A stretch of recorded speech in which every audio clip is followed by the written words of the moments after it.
चलिए शुरू करते हैं। पिछली क्लास में हमने जो है देखा था कि जो न्यूरॉन सेल्स है वो किस तरह जो है किसी दूसरी टारगेट सेल को अफेक्ट कर सकती है, किस तरह से अपने सिग्नल को ट्रांसफर करती है। ठीक है, तो वो हमने देखा था। उसमें आज हम पढ़ेंगे कि कैसे जो है जो न्यूरॉन सेल्स है वो दूसरी न्यूरॉन को कैसे जो है सिग्नल को ट्रांसफ़र करती है, कैसे साइनेप्स जो है बीच में होता है ये साइनेप्स। ठीक है, साइनेप्स क्या होता है? जब एक न्यूरॉन सेल्स दूसरी न्यूरॉन सेल्स के बीच में ये जो कनेक्शन जो है बनता है एक तरह का। ठीक है, और कैसे जो है यहाँ से सिग्नल जो है इस सेल्स के पास जाता है। ठीक है, इसको क्या कह रहा है? Neural synapse, neural synapse. ठीक है, तो न्यूरल साइनेप्स के जरिए जो है कैसे सिग्नल एक न्यूरॉन दूसरी न्यूरॉन को भेजती है। समझ में आया? एक न्यूरॉन किसी दूसरी न्यूरॉन को कैसे सिग्नल भेजती है, क्योंकि इन दोनों न्यूरॉन्स के बीच में जो है एक गैप होता है जिसको हम साइनेप्स नाम देते हैं। ठीक है, दोनों न्यूरॉन के बीच में क्या होता है? एक गैप होता है जिसको हम क्या नाम देते हैं? साइनेप्स। ठीक है, समझ में आया?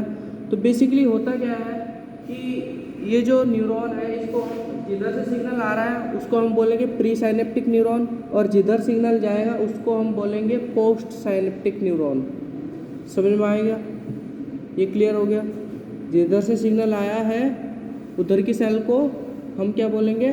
प्री साइनेप्टिक न्यूरॉन, और जिधर सिग्नल जाएगा जिस तरफ ट्रांसफ़र होगा दूसरी सेल के पास उसको हम बोलेंगे post synaptic neuron. Is that clear? Okay, so let's move forward. तो यहाँ पर आप देख सकते हैं, इसको थोड़ा सा हम इसका रिव्यू देखेंगे कि सपोज करें ये एक सेल है। ठीक है, तो बेसिकली और ये दूसरी सेल का जो है डेंड्राइट है, और ये प्री साइनेप्टिक न्यूरॉन का एक्सॉन टर्मिनस है। ठीक है, ये प्री साइनेप्टिक न्यूरॉन है,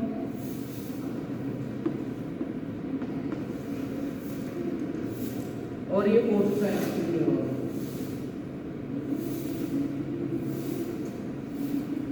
ठीक है, प्री साइनेप्टिक न्यूरॉन इसका मतलब यह है कि इधर से सिग्नल आएगा, पोस्ट साइनेप्टिक न्यूरॉन इसका मतलब यह है कि इधर सिग्नल जाएगा।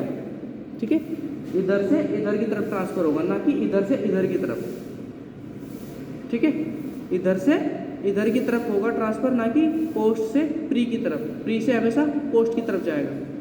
ठीक है, तो एक्चुअली होता क्या है, ये जो न्यूरॉन होगी इस न्यूरॉन के एक्सॉन टर्मिनस में बहुत सारे न्यूरोट्रांसमीटर वेसाइकल्स में बंद होते हैं। क्या होते हैं? न्यूरोट्रांसमीटर। एक वेसाइकल मतलब एक बैग लाइक स्ट्रक्चर, एक गोलाकार संरचना है जिसके अंदर ये न्यूरोट्रांसमीटर बंद होते हैं। जरूरत पड़ने पर इन बैग को खाली कर दिया जाता है। ठीक है, तो बेसिकली ये जो वेसाइकल है, ये जो गोलाकार संरचना है, ये इस मेम्ब्रेन के साथ फ्यूज कर जाता है, और फ्यूज करके इस न्यूरोट्रांसमीटर को बाहर रिलीज कर दिया जाता है, और ये फैलते हुए जो है यहाँ तक चले जाते हैं किसी तरह। समझ में आया? ज़रूरत पड़ने पर जब सिग्नल इधर से आएगा होता हुआ, तो इस तरह की कुछ केमिकल रिएक्शंस होंगी जिस वजह से इस न्यूरोट्रांसमीटर को, ये जो वेसाइकल्स में बंद है, इसको जो है एक्साइट किया जाएगा, और ये वेसाइकल्स इस मेम्ब्रेन के साथ फ्यूज करके जुड़ करके इस न्यूरोट्रांसमीटर को बाहर निकाल दिया जाएगा। जब ये न्यूरोट्रांसमीटर बाहर निकलेगा तो यहाँ पर कुछ चैनल्स प्रेजेंट होंगे। पोस्ट साइनेप्टिक न्यूरॉन पर क्या प्रेजेंट होगा? एक चैनल्स प्रेजेंट होगा। कौन सा चैनल प्रेजेंट होगा? Ligand gated sodium channel. ठीक है, यहाँ पर जो है बहुत सारे लिगेंड गेटेड सोडियम चैनल्स होंगे।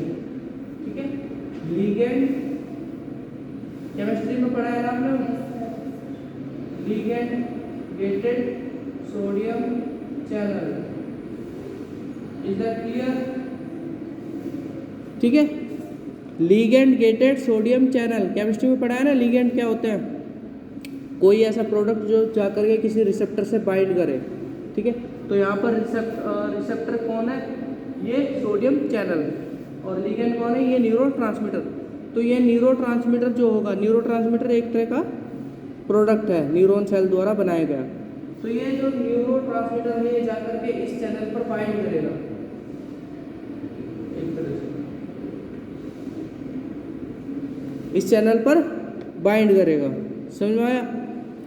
ये जो न्यूरोट्रांसमीटर है ये लिगेंड गेटेड सोडियम चैनल पर मानसी क्या करेगा, बाइंड करेगा। बाइंड करेगा मतलब उसके साथ जुड़ेगा। जब इसके साथ जुड़ेगा तो एक तरह की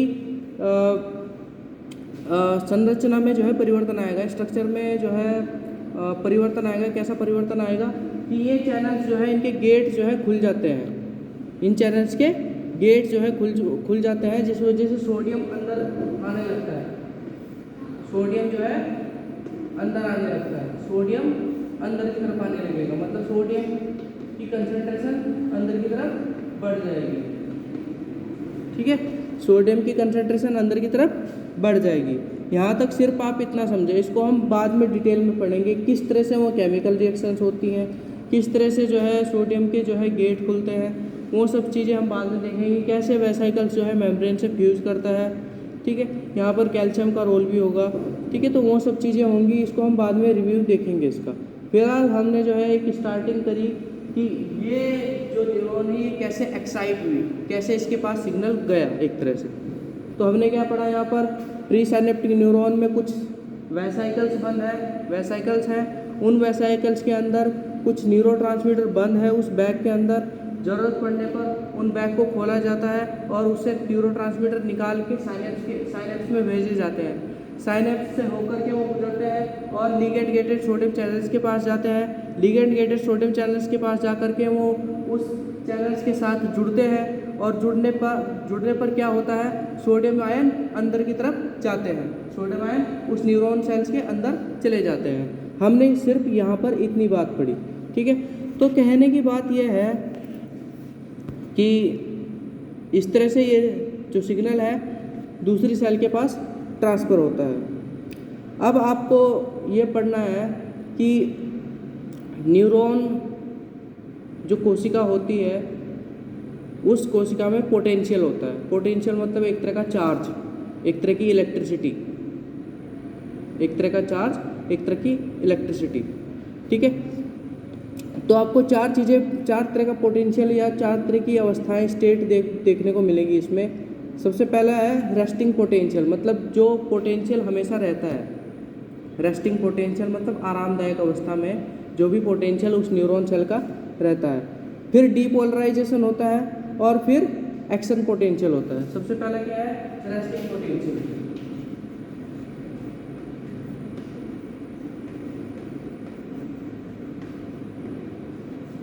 रेस्टिंग पोटेंशियल, ठीक है। दूसरा है डीपोलराइजेशन, जब आयंस अंदर की तरफ मूव करेंगे, ये सोडियम आयंस अंदर की तरफ जाएंगे और पोटेशियम आयंस बाहर की तरफ आएंगे। जैसे सोडियम आयंस अंदर की तरफ गए ना तो इसके चार्ज में फर्क आता चला जाएगा, यानी क्या होगा, दूसरी रिएक्शन क्या होगी, डीपोलराइजेशन होगा। क्या होगा, डीपोलराइजेशन होगा। जब सोडियम अंदर की तरफ मूव करेंगे, फिलहाल ये रेस्टिंग पोटेंशियल पे थी, लेकिन जैसे ही न्यूरोट्रांसमीटर आए इसके साथ जुड़े और लिगेंड गेटेड सोडियम चैनल्स खुले तो सोडियम अंदर की तरफ मूव करा, तो उससे क्या हुआ, डीपोलराइजेशन हुआ। उससे क्या हुआ, डीपोलराइजेशन हुआ। क्या हुआ, डीपोलराइजेशन हुआ। डीपोलराइजेशन के बाद की जो अवस्था है वो होगी एक्शन पोटेंशियल। क्या होगा, एक्शन पोटेंशियल। एक्शन पोटेंशियल का मतलब है कि पोटेंशियल एक्शन पे आएगा और सिग्नल जो है जल्दी से एकदम से ट्रांसफर होगा आगे की तरफ, ठीक है। डीपोलराइजेशन के बाद कौन सी अवस्था आएगी, एक्शन पोटेंशियल। तो ये एक्शन पोटेंशियल जब जनरेट होगा, ये एक्शन पोटेंशियल ही सिग्नल को आगे लेकर के जाएगा, मतलब इसका जनरेशन होने के बाद इसका कंडक्शन भी होगा। कंडक्शन मतलब आगे जाना, ठीक है। इसके बाद होती है हाइपर पोलराइजेशन। इसके बाद क्या होता है, चौथी जो चीज़ है वो है हाइपर पोलराइजेशन। हाइपर पोलराइजेशन चौथी क्या चीज़ है, हाइपर पोलराइजेशन। हाइपर पोलराइजेशन में क्या होता है कि जो कंडीशन जो चेंज हुआ था, अब उस चेंज को धीरे धीरे वापस लाने की कोशिश करेंगे, मतलब उसी अवस्था में लाने की कोशिश करेंगे जिस अवस्था में कोशिका थी, जिस पोटेंशियल पे कोशिका थी उसी अवस्था में उसको लाने की कोशिश करेंगे। लेकिन उसको लाने की कोशिश में, ठीक है, इतना चेंज जो है आ जाता है कि जो सेल है वो क्या हो जाती है, हाइपर पोलराइज हो जाती है। पहले तो ये समझो कि पोलराइजेशन और डीपोलराइजेशन का मतलब क्या है। देखिए, पोलराइजेशन का मतलब क्या है, पोलर कोई चीज़ एक दूसरे के विरुद्ध है। पोलर मतलब जैसे साउथ पोल और नॉर्थ पोल है, तो साउथ पोल दक्षिणी ध्रुव और उत्तरी ध्रुव क्या है, एक दूसरे के विरुद्ध है। तो इस सेल में भी कुछ ऐसी कंडीशन होती है कि सेल जो है पोलराइज स्टेट में होती है। कैसी स्टेट में होती है, पोलराइज स्टेट में होती है। सेल कैसी स्टेट में होती है, जैसे यहाँ पर है, ये सेल है, तो अंदर की तरफ हमेशा नेगेटिव चार्ज होता है और बाहर की तरफ हमेशा पॉजिटिव चार्ज होता है। सेल के बाहर क्या होगा, पॉजिटिव चार्ज होगा और अंदर की तरफ कैसा चार्ज होगा, नेगेटिव चार्ज होगा। तो हम कहेंगे बाहर की तरफ सारा पॉजिटिव दिखाई दे रहा है, अंदर की तरफ सारा नेगेटिव दिखाई दे रहा है, तो इसको हम क्या कहेंगे, पोलराइज्ड या रेस्टिंग पोटेंशियल भी कह सकते हैं। फिलहाल जो सेल है वो रेस्टिंग पोटेंशियल यानी पोलराइज स्टेट में है। फिर हम इसको डीपोलराइज करेंगे। डीपोलराइज का मतलब क्या है कि हम कोशिश करेंगे कि बाहर भी थोड़ा थोड़ा नेगेटिव चार्ज आ जाए और अंदर की तरफ थोड़ा पॉजिटिव होना शुरू हो। अभी फिलहाल आपको क्या दिख रहा है, ज़्यादा नेगेटिव दिख रहा है, कम पॉजिटिव दिख रहा है, और यहाँ पर ज़्यादा पॉजिटिव दिख रहा है, कम नेगेटिव दिख रहा है। मतलब धीरे धीरे जो पोलराइजेशन है वो ख़त्म हो रहा है और डीपोलराइजेशन की शुरुआत हो रही है। जब ये डीपोलराइजेशन की शुरुआत इतनी हो जाएगी सोडियम आयंस के अंदर मूव करने की वजह से और पोटेशियम आयन के बाहर जाने की वजह से, एक तरह से कि एक्शन पोटेंशियल जनरेट हो जाता है। बेसिकली जो एक्शन पोटेंशियल है वो सोडियम की वजह से होता है। मेरा मतलब समझ रहे हो आप। फिलहाल जो मैंने पहली कंडीशन क्या बताई कि जो सेल है वो पोलराइज्ड है, अंदर की तरफ नेगेटिव चार्ज, बाहर की तरफ पॉजिटिव चार्ज। इतना समझ में आया नेहा, समझ में आया। सेल के अंदर नेगेटिव चार्ज, यहाँ पर भी आप देख सकते हैं, यहाँ पर नेगेटिव चार्ज होगा एक तरफ। सेल के अंदर नेगेटिव चार्ज, सेल की मेम्ब्रेन के बाहर, जैसे आप एक टिपिकल सेल ले लो तो इसके अंदर जो है नेगेटिव चार्ज होगा और इसकी बाहरी जो है पॉजिटिव चार्ज होगा। आप ऐसा मान लो, ठीक है, समझ में आया। सेल के अंदर कौन सा चार्ज, नेगेटिव, और सेल के बाहर पॉजिटिव चार्ज। तो इस कंडीशन को हम क्या कहेंगे, पोलराइज्ड। एक तरफ नेगेटिव, एक तरफ पॉजिटिव, तो दोनों एक दूसरे के विरुद्ध है, just like north pole and south pole, ठीक है, just like north pole and south pole, ठीक है। तो यहाँ पर क्या कहेंगे हम, पोलराइज स्टेट है। अब जैसे जैसे सोडियम आयन्स अंदर की तरफ मूव करेंगे तो बाहर की तरफ जो है नेगेटिव चार्ज आता चला जाएगा, ठीक है, अंदर की तरफ जो है एक तरह से पॉजिटिव चार्ज जो है आता चला जाएगा, जिस वजह से जो कंडीशन है वो किस तरफ जाएगी, डीपोलराइजेशन की तरफ। डीपोलराइजेशन आते आते एक्शन पोटेंशियल जनरेट होगा और उसका कंडक्शन होगा। उसके बाद फिर हाइपर पोलराइजेशन कंडीशन होगी। जैसी स्टेट पहले थी उसको ऐसी लाने की कोशिश करेंगे, ठीक है, और उसके बाद फिर जो है हाइपर पोलराइजेशन के बाद दोबारा रेस्टिंग पोटेंशियल आता है। फिलहाल आप इतना सुन लो कि अगर हमें सिग्नल को आगे ट्रांसफ़र करना है तो सिग्नल आगे ट्रांसफ़र करने के लिए हमारे पास चार जो है पोटेंशियल होगी। एक तरह से चार तरह के चेंज हो गए हमारी सेल के अंदर, चार्ज के अंदर। बेसिकली रेस्टिंग पोटेंशियल सबसे पहली बात जो है, फिर उसके बाद डीपोलराइजेशन होगा, उसके बाद एक्शन पोटेंशियल जनरेट होगा, उसका कंडक्शन होगा, और फिर होगा हाइपर पोलराइजेशन। इसको हम डिटेल में पढ़ेंगे। सबसे पहले हम पढ़ते हैं रेस्टिंग मेम्ब्रेन पोटेंशियल, ठीक है।